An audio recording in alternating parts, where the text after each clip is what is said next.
सुदूरपश्चिम प्रदेशको विकासप्रति समर्पित Dinesh FM 93.8 मेगाहर्टसँगै लम्कीको radio लम्की दिनेश खबरको फेसबुक पेज अनलाइन र मोबाइलबाट समेत एकसाथ प्रसारण भइरहेको बिहान 6:30 बजेको दिनेश खबरबाट सरेन जैरुको नमस्कार।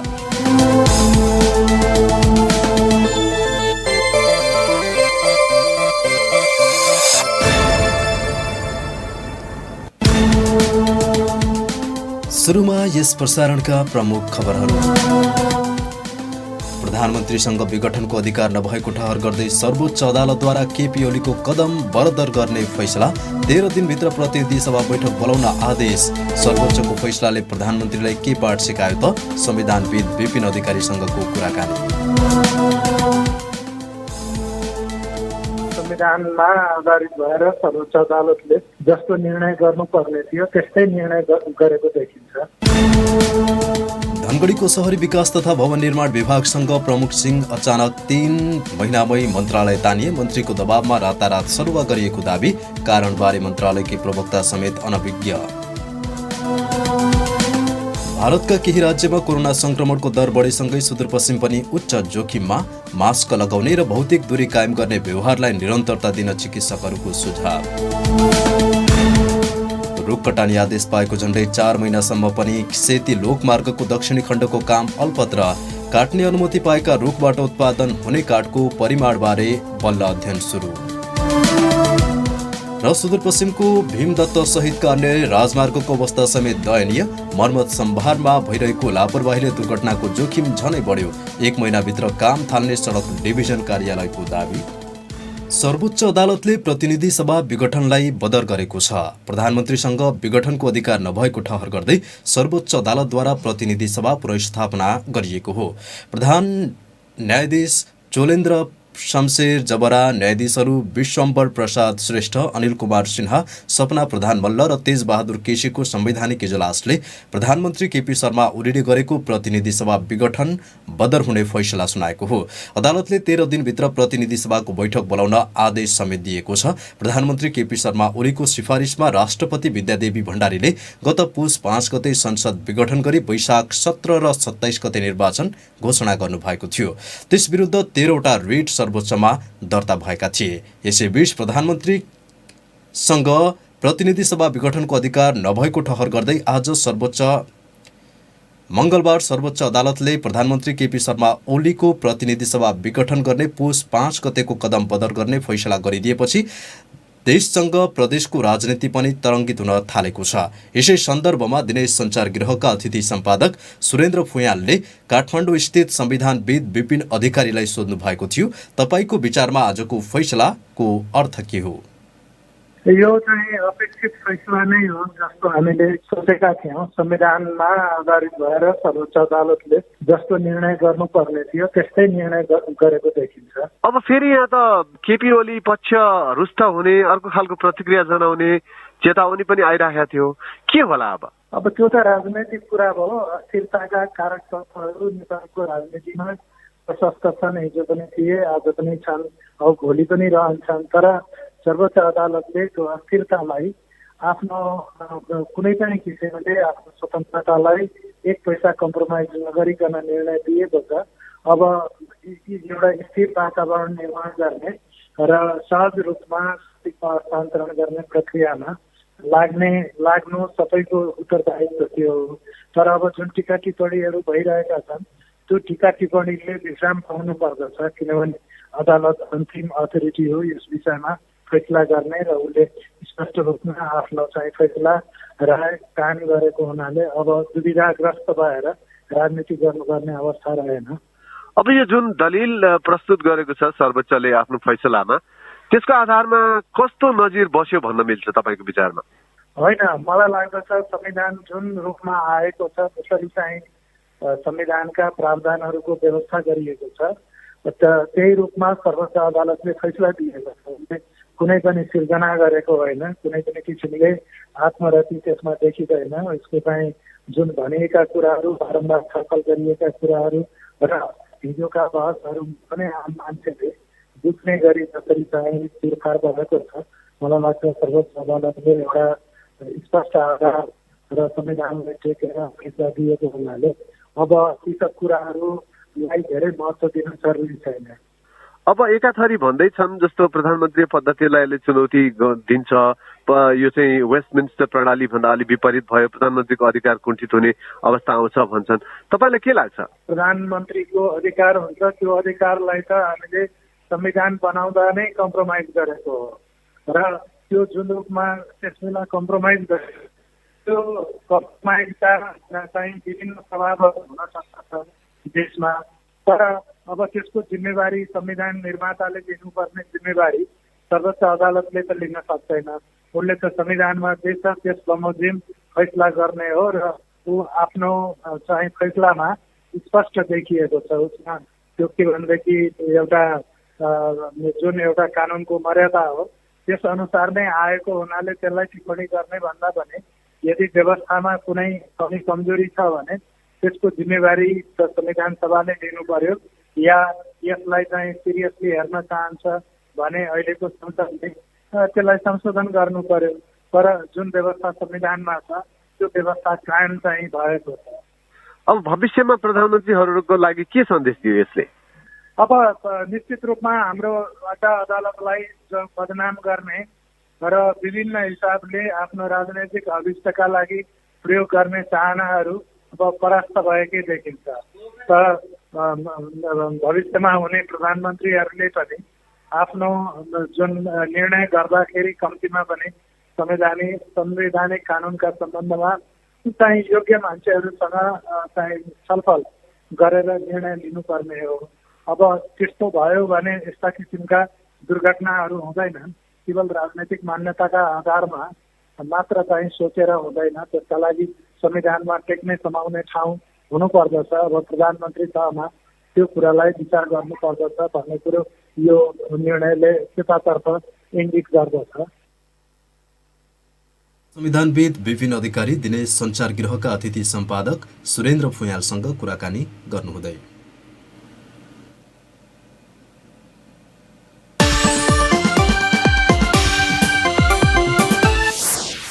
कञ्चनपुरको बेलोरी नगरपालिका 6 भुरकोटमा महिलाले फरुवा प्रहार गरी आफ्नै श्रीमानको हत्या गरेकी छन्। हिजो बिहान 28 वर्षीय बसन्ती चौधरीले 30 वर्षीय आफ्ना श्रीमान ओम कुमार चौधरीको फरुवा प्रहार गरी हत्या गरेको प्रहरीले जनाएको छ। जिल्ला प्रहरी कार्यालय कञ्चनपुरका प्रहरी नायब उपरीक्षक अमर बहादुर थापा छेत्रीले घराइसी विवादमा बसन्तीले फरुवा प्रहार गरेको भन्ने बुझिएको बताउनुभयो। टाउकोमा चोट लागेको अवस्थामा शव घरभित्रै फेला परेको बताउँदै प्रहरी नायब उपरीक्षक थापाले फरुवा प्रहार गर्ने बसन्तीलाई नियन्त्रणमा लिएको जानकारी दिनुभयो। त्यस्तै कञ्चनपुरमै घराइसी विवादका क्रममा कुटपिट गरेर बुहारी र नातिले वृद्धको हत्या गरेका छन्। जिल्लाको भीमदत्त नगरपालिका 2 पशुपति टोल बस्ने 35 वर्षीय सीता थापा र उहाँका छोरा 18 वर्षीय अर्जुनले कुटपिट गरेर 76 वर्षीय प्रेम थापाको हत्या गरेका हुन्। उनीहरू दुवैजना मृतकका बुहारी र नाति रहेको प्रहरीले जनाएको छ। शहरी विकास तथा भवन निर्माण विभाग संघीय आयोजना कार्यान्वयन इकाइ धनगढीका प्रमुख इन्जिनियर महेश बहादुर सिंहको सरुवा भएको छ। शहरी विकास मन्त्री प्रभु शाहको दबावमा बिना कारण सिंहलाई 3 दिन अघि मन्त्रालय तानिएको स्रोतले दावी गरेको छ। सिंहलाई तानिएको कुरा पुष्टि गर्दै शहरी विकास मन्त्रालयका प्रवक्ता कृष्ण प्रसाद दवाडीले कारण भने आफूहरूलाई थाहा नभएको बताउनुभयो। 6 जना डिभिजन इन्जिनियरको दरबन्दी रहेको मन्त्रालयमा हाल 2 जना मात्र कार्यरत भएका कारण मन्त्रालयमा सरुवा गरेको हुन सक्ने बताउँदै दवाडीले थप कुरा आफूभन्दा माथिल्लो तहमा बुझ्न आग्रह गर्नुभयो। 3 महिना अघि शहरी विकास तथा भवन निर्माण विभाग संघीय आयोजना कार्यान्वयन इकाइको प्रमुख भएर आएका सिंह मन्त्रालय तानिएपछि इन्जिनियर मोहनराज अवस्थीलाई निमित्तको जिम्मेवारी दिइएको छ। उहाँको ठाउँमा मन्त्रालयले कसलाई पठाउँछ भन्ने कुरा खुलेको छैन। शहरी विकास मन्त्रालय स्रोतका अनुसार मन्त्री शाहको स्वार्थ अनुकूल हुने गरी काम गर्न नमान्दा सिंहलाई रातारात मन्त्रालय तानिएको हो। यो विषयमा शहरी विकास तथा भवन निर्माण विभाग संघीय आयोजना कार्यान्वयन इकाइका कुनै पनि कर्मचारीले भने प्रतिक्रिया दिन मानेका छैनन्।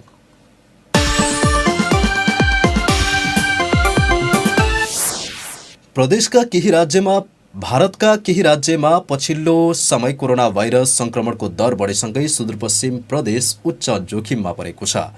सुदूरपश्चिममा कोरोना संक्रमणको दर कम भएको र खोप अभियान पनि सुरु भइसकेका कारण स्थिति केही सामान्य बनेको थियो, तर भारतका महाराष्ट्र, पञ्जाब, जम्मू तथा कश्मीर, केरला र चण्डीगढ राज्यमा कोरोना संक्रमणको दर फेरि बढेको र ती राज्यमा सुदूरवासीको आवतजावत समेत बढेकाले कोरोना संक्रमणको दोस्रो लहर सुरु हुने चिन्ता गरिएको छ। कोरोना नियन्त्रणका लागि सुदूरपश्चिमका सीमानाकाहरूमा राखिएका हेल्थ डेस्क मार्फत चेक जाँचमा कडाई पारिएको दावी सामाजिक विकास मन्त्रालयले गरेको छ। सुनौ एक रिपोर्ट। भारतमा विगत 10 दिनदेखि कोरोना भाइरसबाट संक्रमित हुनेको दर सञ्चो हुनेको दरको तुलनामा व्यापक रूपमा बढिरहेको छ। भारतमा अहिलेसम्म 1,10,16,434 जना कोरोना भाइरसबाट संक्रमित भएका छन्। भारतमा अहिले पनि 1,47,271 जना सक्रिय संक्रमित रहेका छन्। तर महाराष्ट्र, पञ्जाब, जम्मू तथा कश्मीर, केरला र चण्डीगढ राज्यमा कोरोना संक्रमणको दर पछिल्लो समय बढिरहेको छ। सुदूरपश्चिममा कोरोना केही नियन्त्रणमा आएर भारत आवत जावत बढेका बेला भारतमा कोरोना संक्रमण बढेसँगै सुदूरपश्चिममा पनि संक्रमणको दोस्रो लहर सुरु हुने चिन्ता गरिएको छ। दिल्ली स्थित दक्षिण एसियाली विश्वविद्यालयका विज्ञान विषयका प्राध्यापक डाक्टर युवराज पोखरेल। केरलामा चाहिँ संख्या बढेको देखिन्छ अहिले। त्यसै गरेर चाहिँ मुम्बई र महाराष्ट्रमा तत्कालमा चाहिँ कोरोनाको संख्या बढ्दै गएको देखिन्छ। सुदूरपश्चिम प्रदेशमा अहिले कोरोना संक्रमितको संख्या घटेको छ। प्रदेशमा कोरोनाको खोप लगाउन समेत सुरु भइसकेपछि कोरोनाको सन्तास समेत केही कम भएको देखिन्छ। तर खोपको प्रभावकारिता अहिले नै यकिन गर्न नसकिने बताइएको छ।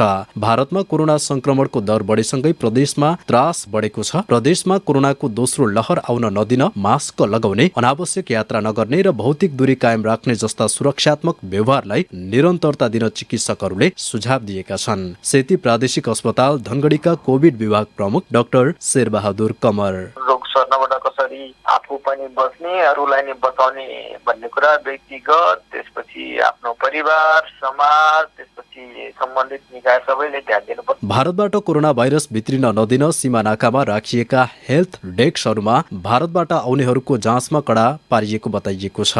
सुदूरपश्चिम प्रदेशको सामाजिक विकास मन्त्रालयका प्रवक्ता नरेन्द्र कार्की। हेल्थ डेस्कले चाहिँ उहाँहरूलाई चाहिँ जाँच गर्नुहुन्छ, त्यसपछि चाहिँ यदि शंकास्पद छन् भने उहाँहरूको चाहिँ स्वाब कलेक्सनको लागि चाहिँ पठाउनुहुन्छ। अब उता जाँच छ, त्यस्तो केही शंका छैन भनेपछि नियमित रूपमा चाहिँ अहिले आउट जाउट चाहिँ गरिरहेको अवस्था चाहिँ हो। सुदूरपश्चिममा कोरोना केही कम भएपछि रोजगारी, शिक्षा, औषधि उपचार लगायतका काम विशेषले भारत जाने र फर्कनेको संख्या अहिले बढेको छ। यहाँका लाखौं मानिसहरू भारतका विभिन्न स्थानमा रोजगारीका लागि छन्। उनीहरूको अनियन्त्रित आउ जाउ बढेमा सुदूरपश्चिममा कोरोना भाइरस संक्रमणको नयाँ लहर सुरु हुने चिन्ता अहिले झनै बढेको छ। भीडभाडका बेला स्वास्थ्य सतर्कता कायम गर्ने गराउने चुनौती भने सबै सामु छर्लङ्ग छ। दिनेश FM 93.8 मेगाहर्जका लागि सरेन जैरू, धनगढी। यसैबीच छिमेकी मुलुक भारतका राज्यहरूमा कोरोना भाइरस संक्रमणको अवस्था कस्तो छ र भारतबाट सुदूरपश्चिममा कोरोना भित्रिन नदिन के कस्ता उपाय अपनाउन सकिन्छ लगायतका विषयमा केन्द्रित रहेर हामीले दिल्ली स्थित दक्षिण एसियाली विश्वविद्यालयका प्राध्यापक डाक्टर युवराज पोखरेलसँग कुराकानी गरेका थियौं। केरलामा चाहिँ संख्या बढेको देखिन्छ अहिले। त्यसै गरेर चाहिँ मुम्बई र महाराष्ट्रमा तत्कालमा चाहिँ कोरोनाको संख्या बढ्दै गएको देखिन्छ र तत्काल चाहिँ इन्डियामा के छ भन्नुहुन्छ भने जुन चाहिँ यो भेरिएन्ट भन्छ, अब जस्तो ब्राजिलको एउटा चाहिँ म्युटेन्ट भेरिएन्ट छ, अफ्रिकन भेरिएन्ट छ, त्यसपछि गएर चाहिँ युकेको जुन चाहिँ म्युटेटेड भेरिएन्ट भर्सनको चाहिँ जुन कोरोना भाइरस हो त्यो पनि तपाईँको इन्डियामा डिटेक्ट भइसकेको छ भन्नाले त्यहाँको जुन म्युटेटेड भर्सन हो त्यो इन्डियामा आइसकेको भन्ने कुराहरू छ। त्यसले गर्दाखेरि अलिकति चिन्ताको विषय चाहिँ छ। अब नयाँ प्रजातिको भाइरस पनि देखियो भन्ने कुरा छ सर। अब नेपाल वा भनौँ सुदूरपश्चिममा जोखिम कतिको छ सर? अब यो त तपाईँको भारतको भनौँ न उत्तरी भारत भन्छ, हाम्रो नर्थ रिजनको जुन भारत हो यसको चाहिँ डाइरेक्ट कनेक्सन चाहिँ नेपालसँग छ। अब दिल्लीमा यदि केसहरू बढ्यो है त्यसपछि गएर चाहिँ हाम्रो जुन यातायात हो चाहिँ रेगुलर डेली यातायात हुने नेपालका काम गर्न आउने मान्छेहरू, बिजनेसम्यानहरू, औषधि उपचार गर्न आउने मान्छेहरू सबभन्दा नजिकको छोटो दूरीको चाहिँ तपाईँको यात्रा नेपालको लागि तय गर्नु पर्दाखेरि महिनाको यात्रा तय गर्नुहुन्छ। त्यो कारणले गर्दाखेरि त्यो मोबिलिटी चाहिँ यहाँ अलिक दुर्गन्धी भइराखेको छ। गाडीहरू चलिरहेका छन्, मान्छेहरू आउन जान गरिरहेको छ, त्यहाँको कुनै खालको प्रतिबन्ध छैन। अब त्यो कारणले यदि चाहिँ दिल्लीमा अथवा उत्तर भारतमा अथवा उत्तर प्रदेशमा यदि यसको संख्या अथवा चाहिँ बढ्ने क्रममा रह्यो भने सावधानी अप्नाउनु पर्ने चाहिँ जरुरत छ। नियन्त्रणका लागि अब सुदूरपश्चिम सरकारले कस्तो पहल गर्नुपर्छ? अब नियन्त्रणको लागि सुदूरपश्चिम सरकारले गर्नुपर्ने भनेको अब अहिले चाहिँ जस्तो मान्छेहरूको मोबिलिटी भइरहेछ, मान्छेहरू एक ठाउँबाट अर्को ठाउँमा जाने अथवा इन्डिया नेपालमा जुन आवतजात भइरहेछ त्यसलाई त रोक्न पर्ने जरुरत चाहिँ किन मैले चाहिँ पर्सनली हेर्दाखेरि। तर के हो भने सावधानी अप्नाउनु जरुरी छ। जुन चाहिँ हामीले यो भाइरस भएको अवस्था र नभएको अवस्थामा जुन यति खालको चाहिँ के अरे हामीले व्यवहारहरू देखाइरहेका छौँ, जस्तो मास्कहरू नलगाउने, त्यसपछि सोसल डिस्टेन्स कायम नगर्ने, त्यसपछि हात नधुने अथवा ती कुराहरू चाहिँ हामीले छोड्दै गएका छौँ, त्यसलाई चाहिँ फेरि एकदम कडाइका साथ लागू गर्नुपर्ने देखिन्छ। उहाँ हुनुहुन्थ्यो दिल्ली स्थित दक्षिण एसियाली विश्वविद्यालयका प्राध्यापक डाक्टर युवराज पोखरेल। भारतका राज्यमा कोरोना संक्रमणको दर बढेसँगै सुदूरपश्चिममा पर्ने असर र अपनाउनु पर्ने सावधानीका उपायबारे कुराकानी गर्नुहुँदै। रुख कटानी आदेश पाएसँगै लामो समयदेखि रोकिएको सेती लोकमार्गको दक्षिणी खण्डको कामले गति लिने अपेक्षा गरिए पनि रुख काट्नमै ढिलाइ भएको छ। कटानी आदेश प्राप्त गरेको झण्डै 4 महिना बित्दा समेत सेती लोकमार्गको दक्षिणी खण्डको काम जहाँको त्यही रहेको पाइएको हो। तर काट्ने अनुमति पाएका रुखबाट उत्पादन हुने काठको परिमाणबारे भर्खरै अध्ययन थालिएको छ। लोकमार्गको उत्तरी खण्डको काम समेत कछुवा गतिमै रहेको छ। सुनौ सहकर्मी कमल साउदको रिपोर्ट।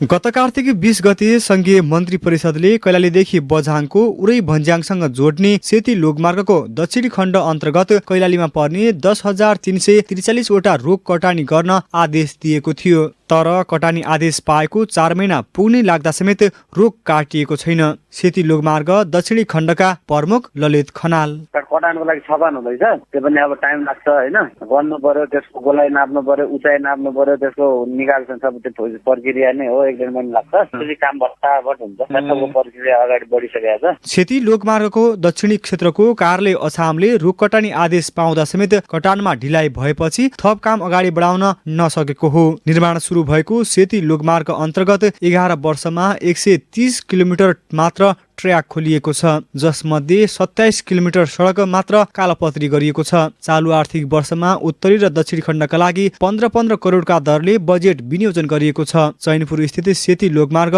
योजना कार्यालयका सूचना अधिकारी विष्णुराज खाती। उत्तरी खण्डमा कालोपत्री त छैन सर। हाम्रो ट्र्याक खोल्ने काम चाहिँ अब चैनपुरको भोपुरदेखि ताक्लोकसम्म 170 किलोमिटर हो जम्मा। त्यो मध्ये अहिले हामी 36 किलोमिटरमा काम भइरहेछ, 37 किलोमिटरमा चाहिँ काम रनिङ भइरहेछ अहिले। चैनपुरदेखि ताक्लोकोटसम्मको झण्डै 117 किलोमिटर मध्ये 35 किलोमिटरको भागसम्म मात्र ट्र्याक खोलिएको छ। 82 किलोमिटर क्षेत्रमा अझै ट्र्याक खोल्न बाँकी रहेको छ। यो भागमा विस्तृत अध्ययन प्रतिवेदन DPR को काम पूरा भए पनि 67 किलोमिटर लामो भागमा वातावरणीय प्रभाव मूल्याङ्कनको काम हुन बाँकी छ।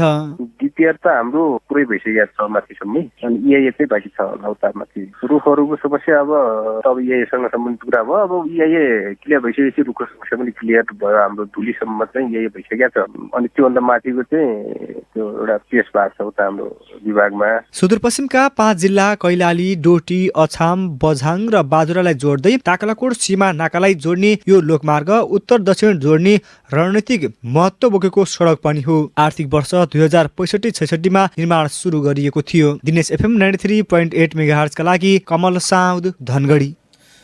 सुदूर पहाडका भीमदत्त र KI सिंह सँगै अन्य राजमार्गको अवस्था समेत दयनीय रहेको पाइएको छ। सडकका ठाउँ ठाउँमा भत्केको र खाल्डाखुल्डी परेको महिनौं बित्दा पनि मर्मत सम्भारमा ध्यान नदिँदा दशरथ चन्द, जयपृथ्वी, पहलमान सिंह स्वासर राजमार्ग पनि दुर्घटनाको जोखिम बढेको छ। तर सडक डिभिजन कार्यालयले भने 1 महिनाभित्र मर्मत सम्भारको काम थालिने दावी गरेको छ। सुनौ सहकर्मी रोशन भट्टको रिपोर्ट। बैतडीको खोडपेदेखि बझाङको चैनपुर जोड्ने जयपृथ्वी राजमार्गको लम्बाइ 108 किलोमिटर छ। कतिपय ठाउँमा डरलाग्दो भिरमाथि निर्माण भएको साँघुरो सडक, त्यसैमाथि ठाउँ ठाउँमा फरेका खाल्डाखुल्डीका कारण यात्रा गर्न निकै सास्ते खेप्नु परेको गुनासो गरिएको छ। अझ खोडपे चैनपुर जोड्ने जयपृथ्वी राजमार्गमा पर्ने खोलामा पुल निर्माण नहुँदा झनै समस्या भइरहेको छ। बझाङका स्थानीय कलक खत्री। मर्मत सम्मार पनि टाइममा हुँदैन, ठेकदारले पनि अब लापरवाही गरेर गर्छ हैन। एक वर्ष पनि टिक्दैन के, त्यो पनि कमसल सामग्री प्रयोग गर्ने। अहिले अब यो कालोपत्री गरेको पनि धेरै विवाद भइरहेछ। यहाँ ठाउँ टालो हालेको एकदमै हातले उक्राउँदा पनि उक्किने त्यस्तो भइरहेको। यहाँ डडेलधुरादेखि बैतडीको झुलाघाट जोड्ने दशरथचन्द राजमार्गको अवस्था पनि उस्तै रहेको छ। साना सवारी साधनका लागि विगतमा निर्माण गरिएको साँघुरो सडकमा अहिले ठूला सवारी साधन चल्न थालेपछि थप समस्या हुन लागेको हो। त्यसमाथि सोही सडक खण्डमा परेका खाल्डाखुल्डीले सवारी चलाउन मुस्किल हुने हुने गरेको छ। कतिपय स्थानमा ठाउँ ठाउँमा उब्किएको पिचका कारण पनि दुर्घटना हुने सम्भावना उत्तिकै छ। बैतडीका स्थानीय कमल बोहरा, दुर्घटना त अति नै हुन्छ त दुर्घटना, अब किनभने पहाडको बाटो त्यसै पनि घुम्ती हुन्छ, खाल्डाखुल्टी हुन्छ, बाटो देखिँदैन, राम्रोसँग बाटो नदेखियो भने बाइकहरूलाई बढी एक्सिडेन्ट हुने, सानो अहिले अल्टो गाडीहरू बढी आएका छन्, तिनीहरूको पाङ्रा पनि सानो भएको कारणले त्यो पनि गर्न सकिँदैन, जोखिम नै छ। डोटीको सिलगढीदेखि असमको साफे जोड्ने पहलमान सिंह स्वार राजमार्ग पनि पूर्ण रूपमा मर्मत सम्भार हुन सकेको छैन। दैनिक सयौं सवारी साधन चल्ने यी राजमार्गहरूमा सडकको दुरावस्थाका कारण दुर्घटना पनि हुने गरेको छ। सडक मर्मत सम्भारका लागि लाखौं बजेट खर्च गर्ने सडक डिभिजन कार्यालयहरू भने यस विषयमा गम्भीर नबनेको आरोप लाग्ने गरेको छ। तर सडक डिभिजन कार्यालय डोटीका इन्जिनियर योगेन्द्र बोहराले भने अबको 1 महिनाभित्रै राजमार्ग मर्मतको काम शुभारम्भ गरिने दावी गर्नुहुन्छ। भन्नुपर्दा अनारकोली सेक्सन त बिग्रेकै छ सर, हाम्रो उच्च प्राथमिकतामा राखेर हामीले काम अगाडि बढाइरहेका छौँ। मर्मतको यस्तो छ सर, टालाटोली टाल्ने काम चाहिँ हाम्रो भएको छैन सर, किनभने यो चिसोको कारणले भएको छैन। तर त्यो टालाटोली मर्मतका लागि गर्नुपर्ने पूर्व तयारी हुन्छ नि सर, जस्तै सब बेस हाल्ने काम चाहिँ भइरहेको छ। ढिलोमा यो आर्थिक वर्षभित्र हाम्रो टोटल फ्री हुन्छ सर सडक। यो सँगै कतिपय स्थानमा भइरहेको पुनर्निर्माणमा समेत कमसल सामग्री प्रयोग भइरहेको गुनासो गरिएको छ। त्यसका कारण पनि पिच उब्किएर सडकको अवस्था बिग्रिने गरेको छ। यसतर्फ पनि सरोकारवाला निकायले ध्यान दिनुपर्ने देखिएको छ। दिनेश एफएम 93.8 मेगाहर्जका लागि रोशन भट्ट, धनगढी।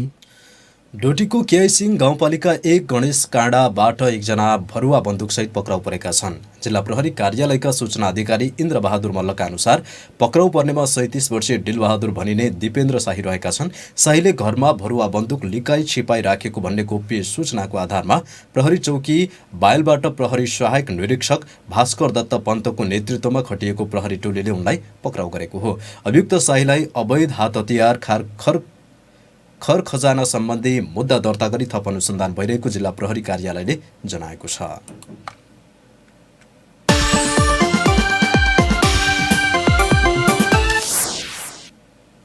डोटी जिल्लामा एक सातादेखि चितुवाले आतंक मच्याउन थालेको छ। जिल्लाको शिखर नगरपालिका 3 आली अतुरालीको गुबाडी क्षेत्रमा चितुवाले आतंक मचाउन थालेपछि स्थानीयवासी चिन्तित भएका छन्। स्थानीयवासी तेज बहादुर बोगटीका अनुसार चितुवाले एक सातामा कम्तीमा 8 चौपाइया मारेको छ। सोही वडाका खगेन्द्र बोगटीको गाईको बाछो, कलुदेवी बोगटीको गाई, शेरबहादुर बोगटीका 4 बाख्रा र करी पार्कीका 2 बाख्रा चितुवाले मारेको उहाँले बताउनुभयो। चितुवाले दिनहुँ गाउँ तथा जंगलमा त्रास उत्पन्न गराउन थालेपछि त्यहाँका स्थानीयवासी आतंकित भएका छन्। प्रमुख जिल्ला अधिकारी भीम प्रसाद भट्टराईले चितुवाले आतंक मचाइरहेको भन्ने खबर पाएपछि सो क्षेत्रमा प्रहरी टोली खटाइएको बताउनुभयो।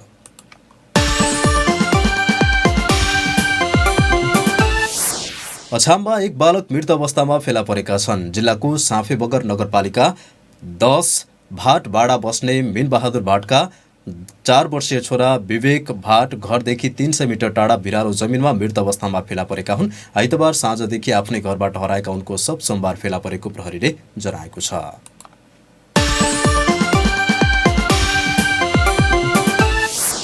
र त्रिदेशीय सीमा नजिकै रहेको दार्चुलाको ब्यास गाउँपालिका छारुङ स्थित नेपाल टेलिकमको स्काई टावर 3 महिनादेखि अवरुद्ध रहेको छ। गत मङ्सिरदेखि सो टावर अवरुद्ध रहेको बताइएको छ। ब्यासी सौका समुदायका बसाई सराई कुञ्चा समुदायमा सरयता छाङरुमा रहेको टावर अवरुद्ध भएको स्थानीयवासी गाउँमा नहुँदासम्म फोन सेवा सुचारू थियो। त्यसपछि टावर मर्मतका लागि कुनै पहल भएको छैन। प्रसारणको अन्त्यमा प्रमुख खबर पुनः एकपटक। प्रधानमन्त्रीसँग विघटनको अधिकार नभएको ठहर गर्दै सर्वोच्च अदालतद्वारा केपी ओलीको कदम बदर गर्ने फैसला। 13 दिनभित्र प्रतिनिधि सभा बैठक बोलाउने आदेश। सर्वोच्चको आदेशले प्रधानमन्त्रीलाई के पाठ सिकायो त? संविधानविद विपिन अधिकारीसँग कुराकानी। धनगढीको शहरी विकास तथा भवन निर्माण विभागका प्रमुख सिंह अचानक 3 महिनामै मन्त्रालय तानिए। मन्त्रीको दबावमा रातारात सरुवा गरिएको दावी। कारण भने मन्त्रालयकै प्रवक्ता समेत अनभिज्ञ। भारतका केही राज्यमा कोरोना संक्रमणको दर बढेसँगै सुदूरपश्चिम पनि उच्च जोखिममा। मास्क लगाउने र भौतिक दूरी कायम गर्ने व्यवहारलाई निरन्तरता दिन चिकित्सकहरूको सुझाव। रुख कटानी आदेश पाएको झण्डै 4 महिनासम्म पनि सेती लोकमार्गको दक्षिणी खण्डको काम अल्पत्र। काट्ने अनुमति पाएका रुखबाट उत्पादन हुने काठको परिमाणबारे बल्ल अध्ययन सुरु। र सुदूरपश्चिमको भीमदत्त सहितका अन्य राजमार्गको अवस्था समेत दयनीय। मर्मत सम्भारमा भइरहेको लापरवाहीले दुर्घटनाको जोखिम झनै बढ्यो। 1 महिनाभित्रै काम थाल्ने सडक डिभिजन कार्यालयको दाबी। यस दिनेश खबरका साथमा मेडलाइफ, तपाईसँगै जीवनमा अघि बढ्दै।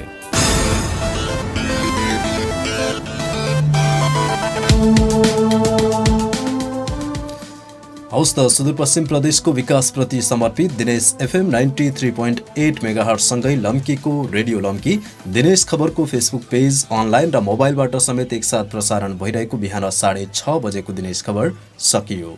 हाम्रो अर्को समाचार साँझ 6:30 बजे प्रसारण हुनेछ। अहिलेको यो समाचार बुलेटिनबाट सरेन जयरुलाई बिदा दिनुहोस्।